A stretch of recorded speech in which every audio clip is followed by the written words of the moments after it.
নমস্কার সকল দর্শক বন্ধুদেরকে অনেক অনেক স্বাগত জানিয়ে শুরু করছি আজকের জ্যোতিষশাস্ত্রের লাইভ ফোন ইন অনুষ্ঠান, যে অনুষ্ঠান দেখার জন্য আপনারা অধীর আগ্রহে অপেক্ষা করে থাকেন। আজকে আমাদের এই স্টুডিওতে এসে উপস্থিত রয়েছেন আরও একবার, তিনি হচ্ছেন বিশিষ্ট জ্যোতিষী, বাস্তুবিদ, হস্তরেখা বিশারদ, তন্ত্র খ্যাতি সম্পন্ন, 20 বছরের অভিজ্ঞতা সম্পন্ন, স্বর্ণপদক প্রাপ্ত ডক্টর অভিজিৎ ঘোষাল, যিনি ইতিমধ্যেই জ্যোতিষী বিক্রমাদিত্য, শ্রী মহর্ষি বেদব্যাস সহ নানা পুরস্কারে পুরস্কৃত। এছাড়াও কিন্তু দাদা রাজস্থান মেওয়ারের অন্তর্দেশীয় ডক্টরেট, ফ্লোরিডা ইউএস থেকে আন্তর্জাতিক স্তরের ডিগ্রি কমপ্লিট করেছেন এবং আপনাদের সকলের আশীর্বাদ নিয়ে কিন্তু দাদা রাষ্ট্রীয় প্রতিভা পুরস্কার 2025-এ ইতিমধ্যেই সম্মানিত হয়েছেন। আপনারা সকলেই জানেন আমাদের জীবনটা কিন্তু একদম ক্ষণস্থায়ী। কখন কোন সময় বিপদ আমাদের জীবনে আসন্ন আমরা কিন্তু কেউ জানি না, কখনো তার জন্য প্রস্তুত থাকি না।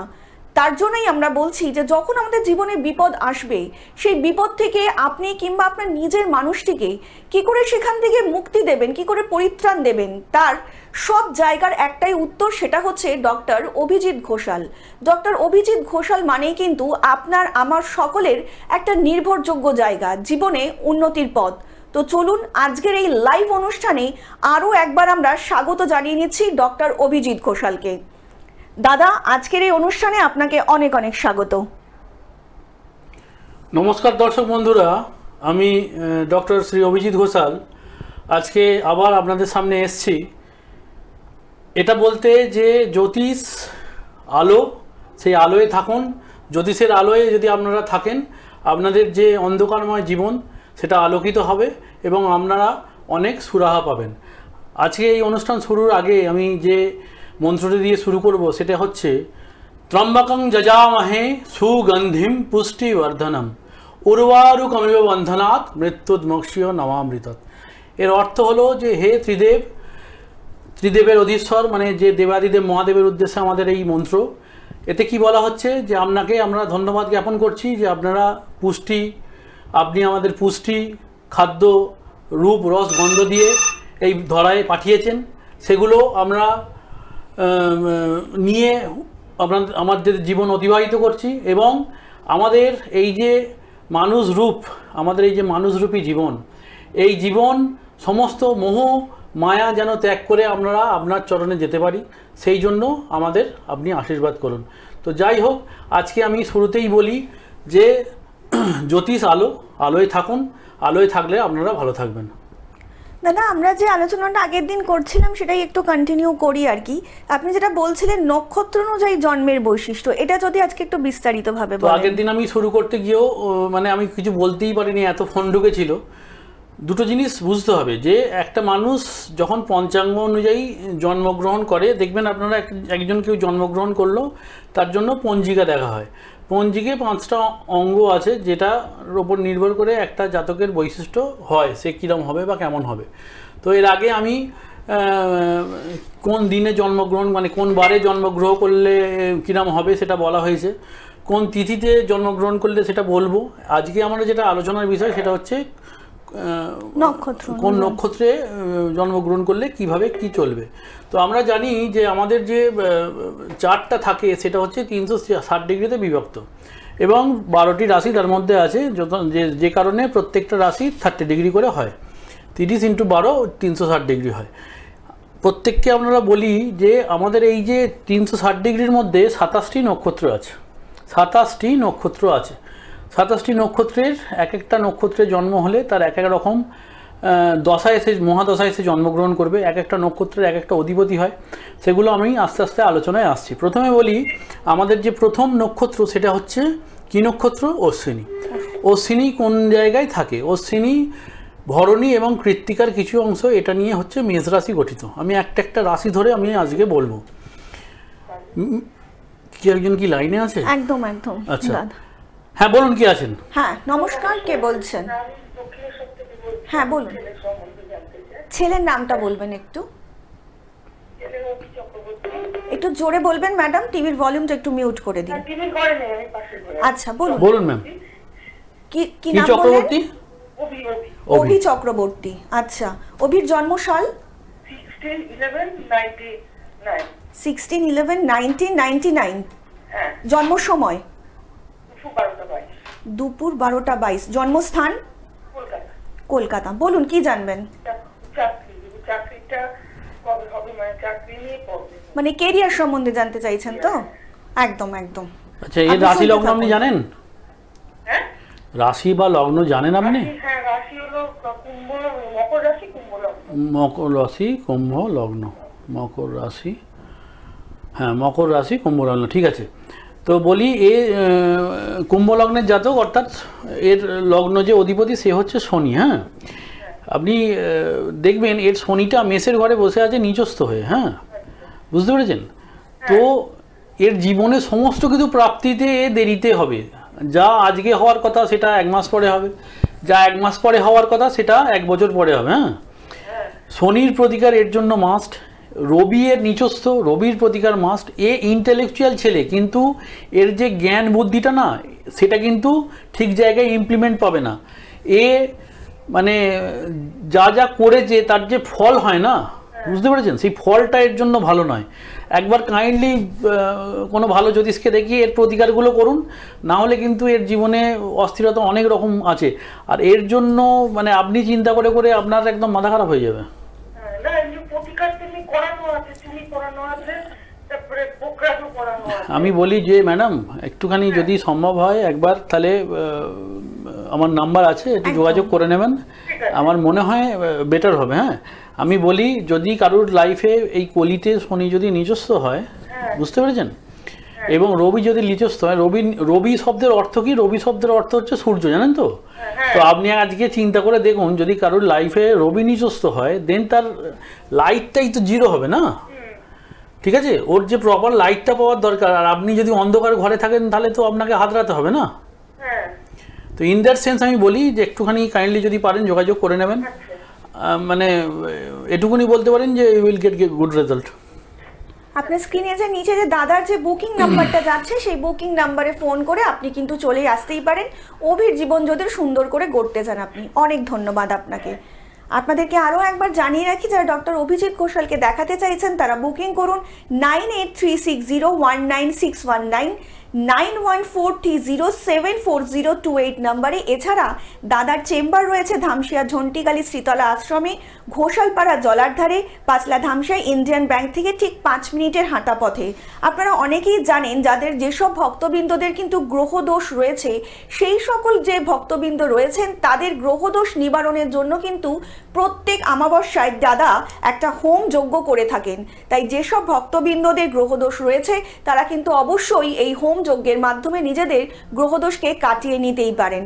দাদা, যেটা আপনি বলছিলেন আর কি নক্ষত্রের কথা, নক্ষত্র নিয়ে বলতে গিয়ে আমি নক্ষত্র বলার আগে একটা জিনিস বলি,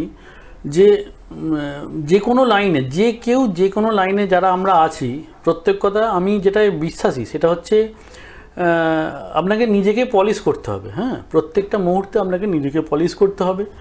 আপনাকে যার জন্য পড়াশোনাটা রীতিমতোভাবে আপনাকে মানে করে চলতে হবে। কারণ ব্যাপার হচ্ছে আজকে আমাদের যে জ্যোতিষীয় ক্ষেত্রেও প্রতিটা মুহূর্তে অনেক কিছু ইমপ্লিমেন্ট হচ্ছে, অনেক কিছু ডিপ্লিমেন্ট হচ্ছে, যেগুলো পুরাতন যে আমি যদি এখন বলি যে আগেকার সূত্র ধরে যে আপনার হাতি সালে হাতি হবে, হ্যাঁ, তো তাহলে সেটা এখন ভুল বলা হবে। তো এখনকার বেসিক নলেজে কি হবে সেটা এক বড় ব্যাপার। তো আমি বলি জ্যোতিষ সাবজেক্ট যারা করছি বা যারা আমরা জ্যোতিষকে নিয়ে আলোচনা করি, তো পলিশিংটা খুব দরকার। পলিশিংটা অলওয়েজ আমি যেটাই বিশ্বাসী সেটা হচ্ছে প্রত্যেকটা জিনিসের মধ্যে দুটো জিনিস দরকার, একটা হচ্ছে ধৈর্য আর একটা হচ্ছে নিষ্ঠা। তো ধৈর্য আর নিষ্ঠা যদি কারোর মধ্যে থাকে সে জীবনে আগে এগোতে বাধ্য। কেউ পৃথিবীর কোনো বাধা তাকে আটকাতে পারবে না। সে যে লাইনেই আছে, যদি তার কর্মের প্রতি তার ভালোবাসা থাকে, তার যদি মোহ থাকে, তার যদি মানে সে যদি হার্টফুলি সেই কাজটা করে, তো he will do a good job. হ্যাঁ, কে আছে বলুন? আলোচনায় আসবো, একজন বন্ধু রয়েছেন। নমস্কার, কে বলছেন? হ্যালো। হ্যালো, হ্যাঁ নমস্কার, কে বলছেন? আমি বাঁকুড়া থেকে বলছি। হ্যাঁ বলুন, কে বলছেন? আমি আমার মেয়ের নিয়ে জানতে চাই। আচ্ছা, মেয়ের নামটা বলবেন? স্নেহা দত্ত। মিনা দত্ত? স্নেহা দত্ত। স্নেহা স্নেহা। দত্ত। আচ্ছা, স্নেহার জন্ম সালটা বলবেন। 21শে মে হুম, 2007। 21শে মে 2007। জন্ম সময়? জন্ম সময় সকাল 7:30টা। সকাল 7:30টা। হ্যাঁ।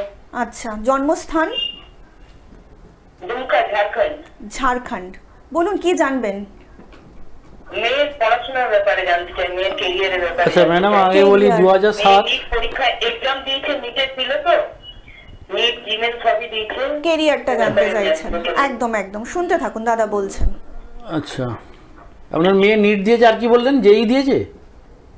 হ্যাঁ দিয়েছে, যেই তো পেয়েছে, কিন্তু নিটও দিয়েছে, ওর ইচ্ছে নিটের দিকে যাওয়া, তো নিটটা পাবে কি পাবে না, তো কেরিয়ারের জন্য জানতে চাই।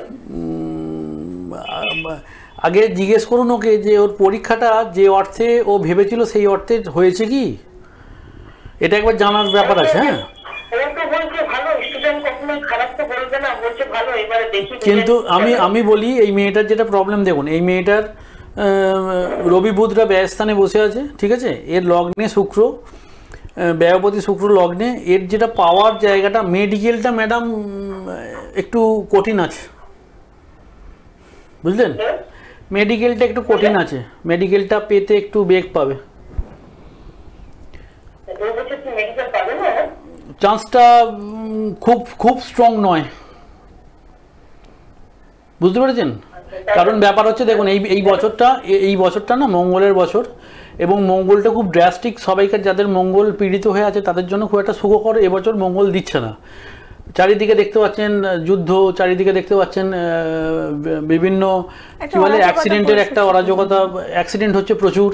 তো ব্যাপার হচ্ছে আপনার মেয়ের মঙ্গল মানে রাহু দৃষ্ট হয়ে বসে আছে। হ্যাঁ, তো রাহু দৃষ্ট মঙ্গল যদি হয় তাহলে এই বছরে ওর পাওয়ার চান্সটা কিন্তু কম ম্যাডাম। হ্যাঁ, আচ্ছা, তাহলে কি ও জিমেনের দিকে যাওয়া দরকার না নেক্সট ইয়ার নিটের জন্য আবার প্রিপারেশন নেওয়া দরকার? আমি বলি একবার নেক্সট ইয়ারের জন্য, আমি বলি নেক্সট ইয়ারের জন্য একবার ট্রাই করুক। কি বললাম বুঝতে পেরেছি? নেক্সট ইয়ারের জন্য একবার ট্রাই করবে, এই বছরটা না, নেক্সট ইয়ারের জন্য আরেকবার ট্রাই করুক।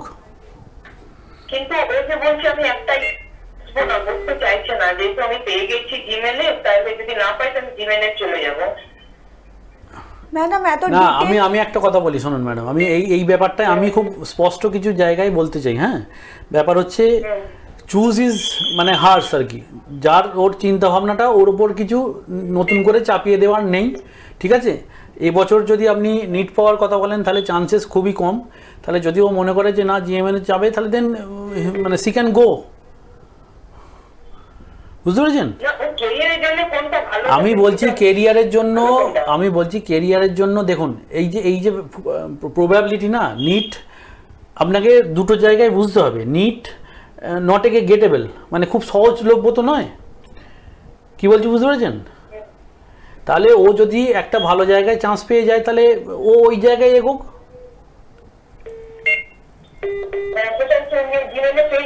হ্যাঁ, তাহলে ওই জায়গায় এগোক। দাদা সেটাই বলছেন, আপনি বুঝতে শুনতে পেরেছেন? পাচ্ছেন? যদি ও পেয়ে, যেটা আমার কাছে আছে, আমি অলওয়েজ বলি যেটা আমার কাছে আছে, ঠিক আছে, দুরাশা পরমং দুঃখম, দূরের আশা করে আমি কাছের যেটা আমার কাছে যেটা আছে সেটাকে আমি নষ্ট করব না, বুঝেছেন? আর স্নেহার জীবনটা যদি আরেকটু সুন্দর করে আপনি গুছিয়ে দিতে চান, তখন দেখুন নিচে যে বুকিং নাম্বারটা যাচ্ছে, সেই বুকিং নাম্বারে যোগাযোগ করে কিন্তু আপনাকে দাদাকে একবার দেখিয়ে নিতেই পারেন, অনেক ভালো থাকবেন। তো বলি, অশ্বিনী নক্ষত্র যাদের জন্মগ্রহণ করেছে, অশ্বিনী নক্ষত্র 1 নম্বর নক্ষত্র বলা হয়। অশ্বিনী, ভরণী, কৃত্তিকা, রোহিণী, মৃগশিরা, আদ্রা, পুনর্বসু, পুষ্যা, প্রথম এই নটা নিয়ে আমরা আলোচনায় আস্তে আস্তে আসবো। অশ্বিনী নক্ষত্রের অধিকর্তাকে কেতু, তাহলে অশ্বিনী নক্ষত্র যাদের আছে তাদের এই অশ্বিনী নক্ষত্রে যারা জন্মায় তারা কেতুর মহাদশায় জন্মাবে। আর কি হবে, এই জাতকরা বুদ্ধিমান হবে, মেধাবী হবে, তীক্ষ্ণ বুদ্ধি থাকবে এদের মধ্যে, আর এরা নিজের চেষ্টায় জীবনে উন্নতি করবে। প্রথম জীবনে এদের বিদ্যালাভ হবে, মধ্যবর্তী জীবনে কষ্ট আছে, ব্যয়ের মধ্যে দিয়ে ভালো বসতি নিজেরা স্থাপন করবে, কর্মক্ষেত্র মোটামুটি শুভ হবে। অনেকে মানে যেহেতু মঙ্গলের এর মধ্যে একটা ফরমেশন আছে, তাহলে একটা নেতৃত্ব দেওয়ার প্রবণতা থাকবে, আত্মীয় স্বজনদের জন্য এরা চিন্তা করবে, মানে সবাইকার জন্যই এরা চিন্তা করবে, এদের যারা সন্তান হবে তারা প্রতিষ্ঠিত পাবে, দাম্পত্য ক্ষেত্রে এরা মধ্যম হবে, মানে মোটামুটি একটা ফর্মালিটি মেনটেন করবে। এদের মাঝে মাঝে হঠাৎ একটা উন্নতি আসার যোগ আছে, মধ্য বয়সে থেকে শেষ বয়সে একটু ব্যয়বাহুল্য জীবন করার জন্য এরা একটু কষ্ট পেতে পারে। ঠিক আছে, এটা গেল অশ্বিনী নক্ষত্রের ফরমেশন। যাই হোক, লাইনে একজন কেউ আছে, বলুন। নমস্কার, কে বলছেন? হ্যাঁ নমস্কার, আমি মধ্যমগ্রাম থেকে সজল দত্ত বলছি। মধ্যমগ্রাম থেকে তো? হ্যাঁ বলুন, কার সম্বন্ধে জানবেন? আমার সম্বন্ধে। আচ্ছা, নিজের জন্মসাল বলুন। হ্যাঁ 13/4/1963। 13/4/1963। জন্ম সময়? রাত 10টা 10। রাত 10টা 10। বলুন, স্থান বলুন। আমি মধ্যমগ্রামেই জন্ম। মধ্যমগ্রাম। বলুন, কি জানতে সরলা চাইছেন? ভালো আছেন? এর আগে মনে হয় আপনার সঙ্গে আমার কথা হয়েছে। আগামী দিন আর্থিক পরিস্থিতিটা কেমন থাকবে এটাই জানতে চাই। বলছি এর আগে কি আপনার সঙ্গে আমার কথা হয়েছে? না, আমার ঠিক মনে নেই, বোধহয় না। আচ্ছা, আর্থিক পরিস্থিতি নিয়ে জানতে চাইছেন তো? হ্যাঁ হ্যাঁ একদম, শুনতে থাকুন। দাদার প্রোগ্রাম দেখেন? হ্যাঁ দেখি। কেমন লাগছে দাদার প্রোগ্রাম? ভালো, খুবই ভালো। অনেক ধন্যবাদ। আপনি শুনুন, দাদা বলছেন। হ্যাঁ হ্যাঁ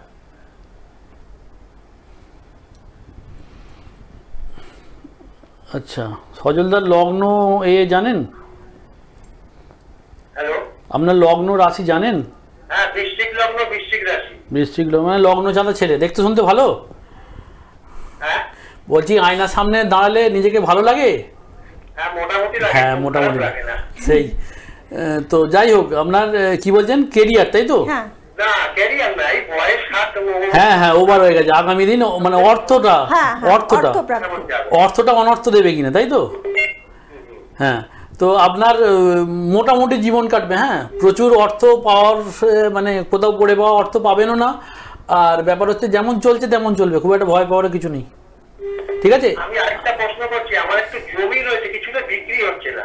আমি আমি আমি বলি মঙ্গল রাহু সংযুক্তি, আপনার জমি বিক্রি হওয়া একটু কঠিন আছে। হ্যাঁ, আচ্ছা। তো আপনার মঙ্গলটা ভূসম্পত্তির কারক গ্রহ হচ্ছে মঙ্গল। ঠিক আছে, আপনার মঙ্গল নিজস্ব এবং রাহুযুক্ত, বুঝতে পেরেছেন? তো আর সেই কারণে সজলবাবু, যদি জমির নিষ্পত্তি চান তাহলে কিন্তু যে নিচে বুকিং নাম্বারটা যাচ্ছে, সেই বুকিং নাম্বারে কল করে কিন্তু দাদার সাথে আপনি পার্সোনালি যোগাযোগ করেই নিতে পারেন।